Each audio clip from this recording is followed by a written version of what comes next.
উচ্ছেদ অভিযান আজি পুৱাৰে পৰা পুনৰ প্ৰশাসনে কচুতলিত বেদখল উচ্ছেদ চলাইছে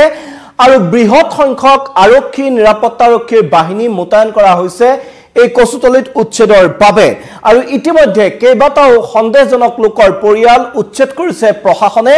আৰু কিছুদিন পূৰ্বে কচুতলিত উচ্ছেদ চলিছিল তাৰ পিছতে পুনৰ সেই উচ্ছেদিত ভূমিত আকৌ বেদখলকাৰীয়ে খোপনি পুতিছিল একাংশ সন্দেহজনক লোকে কচুতলিৰ উচ্ছেদিত ভূমিত পুনৰ জুপুৰি পাতিছিল আৰু তাৰ পিছতে আজি প্ৰশাসনে পুনৰ উচ্ছেদ চলাইছে কচুতলিত খুনাপুৰৰ কচুতলিত এতিয়া চলিছে প্ৰশাসনৰ বুলডোজাৰ আৰু এফালৰ পৰা ভাঙি নিয়া হৈছে এনে অবৈধভাৱে নিৰ্মাণ কৰা সন্দেহজনক লোকৰ জুপুৰিসমূহ নমস্কাৰ মই মৃদু পৱনে স্বাগতম জনাইছো নিউজ 18 অসম নৰ্থ ইষ্টৰ ডিজিটেল লাইভলৈ আৰু এই মুহূৰ্তত এটা অতি গুৰুত্বপূৰ্ণ খবৰ লৈ আহিছো যে খুনাপুৰৰ কচুতলিত পুনৰ চলিছে উচ্ছেদ অভিযান আৰু প্ৰশাসনৰ বুলডোজাৰে এফালৰ পৰা মহতিয়াই পেলাইছে খুনাপুৰত চৰকাৰী ভূমিত চলা এই বেদখলকাৰীৰ যি জুপুৰিসমূহ আছিল সেই জুপুৰিসমূহ আৰু এফালৰ পৰা তহিলং কৰি পেলোৱা হৈছে এই জুপুৰিসমূহ উল্লেখযোগ্য যে কিছুদিন পূৰ্বে বিগত বৰ্ষত এই কচুতলিত উচ্ছেদ অভিযান চলিছিল আৰু সেই উচ্ছেদৰ অভিযানৰ সময়ত যথেষ্ট উত্তেজনাপূৰ্ণ পৰিস্থিতিৰ সৃষ্টি হৈছিল আৰু তাৰ পিছত সমগ্ৰ বিষয়টো পাইছিল গৈ উচ্চ ন্যায়ালয়ৰ মজিয়া আৰু সেই উচ্চ ন্যায়ালয়ৰ মজিয়াৰ পোৱাৰ পিছত কিছু সময় সাময়িকভাৱে বন্ধ আছিল এই উচ্ছেদ অভিযান তাৰ পিছত পুনৰ আজি দেখা গৈছে খুনাপুৰৰ কচুতলিত এতিয়া উচ্ছেদ অভিযান চলিছে প্ৰশাসনে পুৱাৰে পৰা বৃহৎ সংখ্যক আৰক্ষী নিৰাপত্তাৰক্ষী মোতায়েন কৰি এই অঞ্চলটোত উচ্ছেদ অভিযান চলাই নিছে আৰু পুৱাই দেখা গৈছিল খুনাপুৰৰ মিনি ষ্টেডিয়ামত শতাধিক এনে আৰক্ষী নিৰাপত্তাৰক্ষী বাহিনীক সাজু কৰি তোলা হৈছিল সমান্তৰালকৈ সাজু কৰি তোলা হৈছিল যি এস্কেভেটৰ বাহিনী সেই বাহিনী তাত সাজু হৈ আছিল আৰু তাৰ পিছতে কচুতলিৰ ট্ৰাইবেল বেল্টত চলা বেদখল উচ্ছেদ কৰিছে এতিয়া প্ৰশাসনে ট্ৰাইবেল বেল্টৰ ভূমিত অবৈধভাৱে বসতি স্থাপন কৰা লোকক এফালৰ পৰা চলোৱা হৈছে উচ্ছেদ আৰু কচুতলিত এতিয়া ভাঙি তহিলং কৰা হৈছে সন্দেহজনক লোকৰ ঘৰ দুৱাৰ আৰু পূৰ্বে উচ্ছেদৰ সময়ত প্ৰশাসন আৰু নিৰাপত্তাৰক্ষীৰ সৈতে সংঘাতত লিপ্ত হৈছিল আৰু সেই সংঘাতত দুজনকৈ লোকে মৃত্যু খাবতি ল'বলগীয়া হৈছিল য'ত দণ্ডাধীশ পৰ্যায়ৰ বিষয়াও আঘাতপ্ৰাপ্ত হৈছিল আৰু আজিও তেনে ধৰণৰ পৰিস্থিতিৰ আশংকাতে এতিয়া উচ্ছেদৰ পূৰ্বেই বৃহৎ সংখ্যক আৰক্ষী নিৰাপত্তা বাহিনীৰ লোক মোতায়েন কৰি এক প্ৰকাৰ যুদ্ধ গতিৰে এক প্ৰকাৰ সমৰসজ্জা কৰি প্ৰশাসনৰ লোকসকল আগবাঢ়িছিল আৰু এই কচুতলিত উচ্ছেদ অভিযান বৰ্তমানো চলি আছে আৰু পূৰ্বে খুনাপুৰৰ কচুতলিৰ যি উচ্ছেদ অভিযান আছিল সেই উচ্ছেদ অভিযানত কিন্তু স্থগিতাদেশ জাৰি কৰিছিল উচ্চতম ন্যায়ালয়ে আৰু ৰাজ্য চৰকাৰলৈ এই ক্ষেত্ৰত জাননীও প্ৰেৰণ কৰিছিল সমান্তৰালকৈ কিয় এনেদৰে উচ্ছেদ চলোৱা হৈছে তাৰ বাবে স্থানীয় প্ৰশাসনলৈও জাননী জাৰি কৰিছিল ন্যায়ালয়ে আৰু ফাৰুক আহমেদ নামৰ এজন লোকে উচ্চতম ন্যায়ালয়ত গোচৰ তৰিছিল আৰু আদালত অৱমাননা কৰি উচ্ছেদ চলোৱাৰ অভিযোগত তেওঁ এই গোচৰ তলিছিল উচ্চতম ন্যায়ালয়ত কচুতলিৰ উচ্ছেদ অভিযানত আদালত অৱমাননা কৰাৰ অভিযোগ উত্থাপন কৰা হৈছিল আৰু সেই শুনানি লৈ উচ্ছেদ স্থগিত ৰাখিবলৈ নিৰ্দেশ দিছিল উচ্চতম ন্যায়ালয়ে সমান্তৰালকৈ চৰকাৰলৈ জাননী প্ৰেৰণ কৰিছিল এই উচ্ছেদৰ সমস্ত তথ্য আৰু কিয় উচ্ছেদ চলোৱা হৈছে ইয়াত আদালত অৱমাননা হৈছে নেকি সকলোখিনি তথ্য শপতনামা যোগে দাখিলৰ নিৰ্দেশ দিয়া হৈছিল আৰু তাৰ পিছত দেখা গৈছে যে আজি পুনৰ কচুতলিত চলিছে এতিয়া উচ্ছেদ অভিযান এই ন্যায়ালয়ৰ যি স্থগিতাদেশ আছিল সেই স্থগিতাদেশৰ পিছত এতিয়া দেখা গৈছে যে কচুতলিত উচ্ছেদ অভিযান চলিছে কিন্তু এইখিনিতে এটা কথা উল্লেখ কৰিব লাগিব যে কচুতলিৰ নতুনকৈ ন অঞ্চলত উচ্ছেদ অভিযান চলা নাই পূৰ্বে যিখিনি ভূমিত উচ্ছেদ কৰা হৈছিল যিসকল সন্দেহজনক লোকৰ বসতি উচ্ছেদ কৰা হৈছিল সেই স্থানতেহে উচ্ছেদ চলিছে কিয়নো এই যি উচ্ছেদিত ভূমি আছিল কচুতলিৰ খুনাপুৰৰ কচুতলিৰ বৃহৎ পৰিসৰৰ সেই উচ্ছেদিত ভূমি বিভিন্ন চৰকাৰী বেচৰকাৰী প্ৰতিষ্ঠানৰ নামত আবণ্টন দিয়া হৈছিল চৰকাৰে সেই ভূমিসমূহ বিভিন্ন চৰকাৰী প্ৰতিষ্ঠানৰ নামত আবণ্টন দিছিল কিন্তু সেই নিৰ্দিষ্ট ভূমিত নিৰ্দিষ্ট প্ৰতিষ্ঠানে নিৰ্মাণ কাৰ্য বা তেওঁলোকে দখললৈ লোৱা নাছিল নিৰ্মাণ কাৰ্য আৰম্ভ হোৱা নাছিল এই সমগ্ৰ প্ৰক্ৰিয়াটোত যেহেতু কিছু সময়ৰ প্ৰয়োজন হয় সেই সময়ৰ প্ৰয়োজন হোৱাৰ বাবে উচ্ছেদিত অঞ্চলত তেনে চৰকাৰী প্ৰতিষ্ঠানসমূহক যাক যাক সেই ভূমি আবণ্টন দিয়া হৈছিল তেওঁলোকে তাত কোনো ধৰণৰ নিৰ্মাণ কাৰ্য চলোৱা নাছিল আৰু তাৰ সুযোগতে পুনৰ উচ্ছেদ কৰা বুলি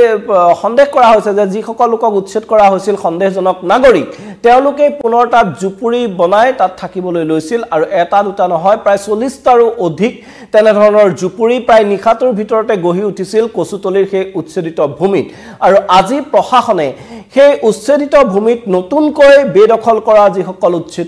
বেদখলকাৰী তেওঁলোকক উচ্ছেদৰ বাবে এই অভিযান চলাইছে ইতিমধ্যে কেইবাটাও পৰিয়ালক উচ্ছেদ কৰা হৈছে আৰু সমান্তৰালকৈ এই মুহূৰ্ততো উচ্ছেদ অভিযান তীব্ৰ গতিত চলি আছে কিন্তু এই মুহূৰ্তত উচ্ছেদ অভিযানৰ স্থলীৰ পৰা কোনো ধৰণৰ বিক্ষিপ্ত ঘটনাৰ খবৰ অহা নাই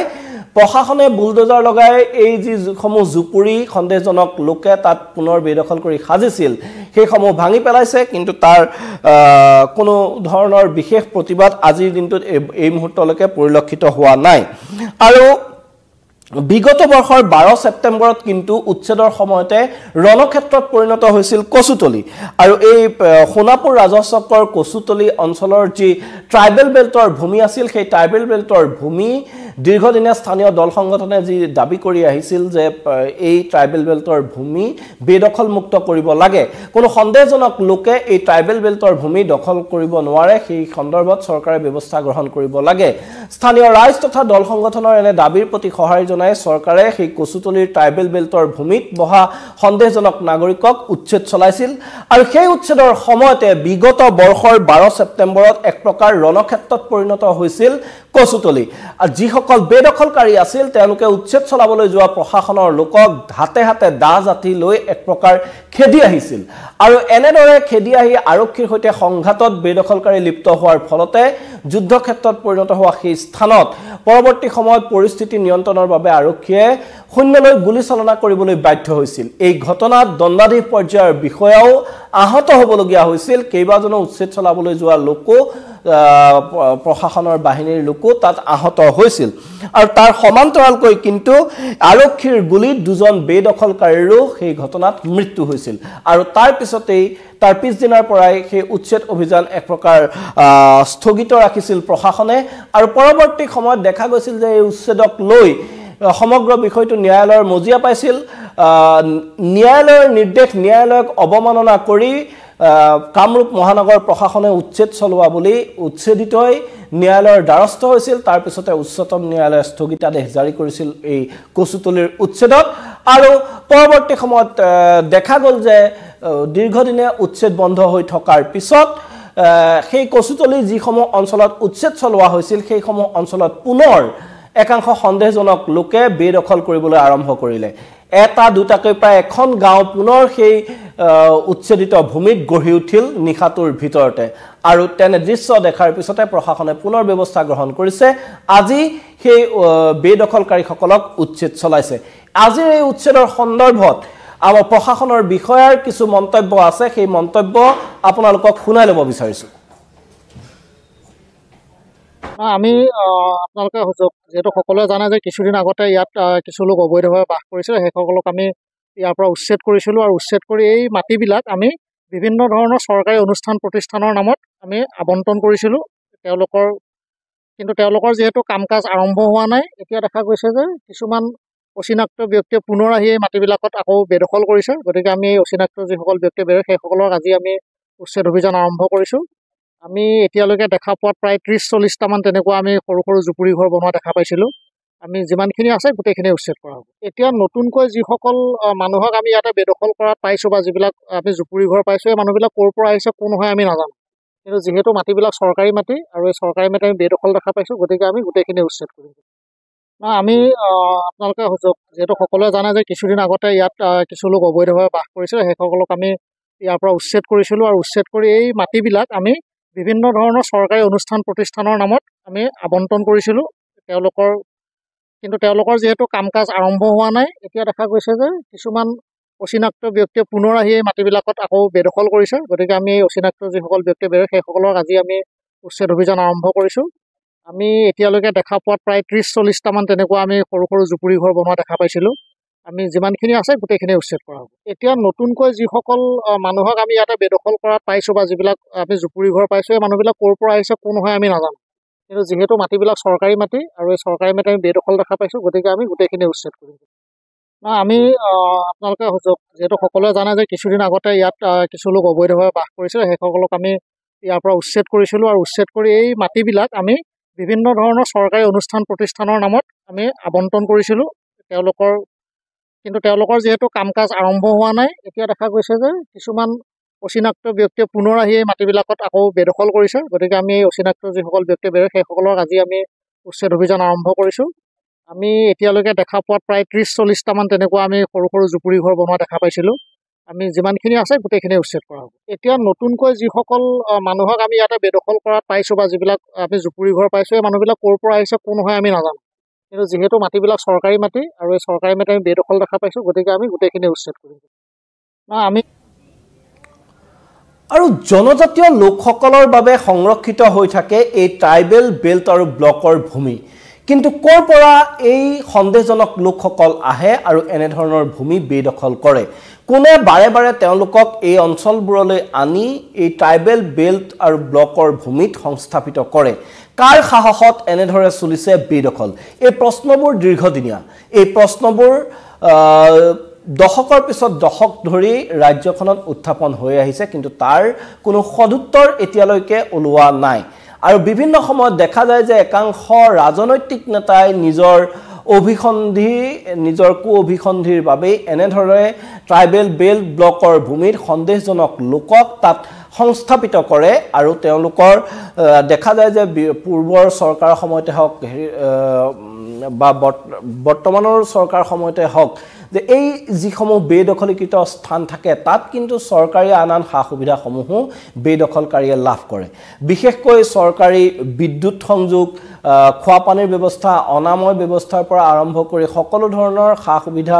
বিদ্যালয় গৃহলৈকে চৰকাৰে তাত নিৰ্মাণ কৰি দিয়ে। কিন্তু প্ৰশ্ন উঠে, যদি এই ভূমিসমূহ ট্ৰাইবেল বেল্ট ব্লকৰ হয়, যদি এই ভূমিসমূহ চৰকাৰী ভূমি হয়,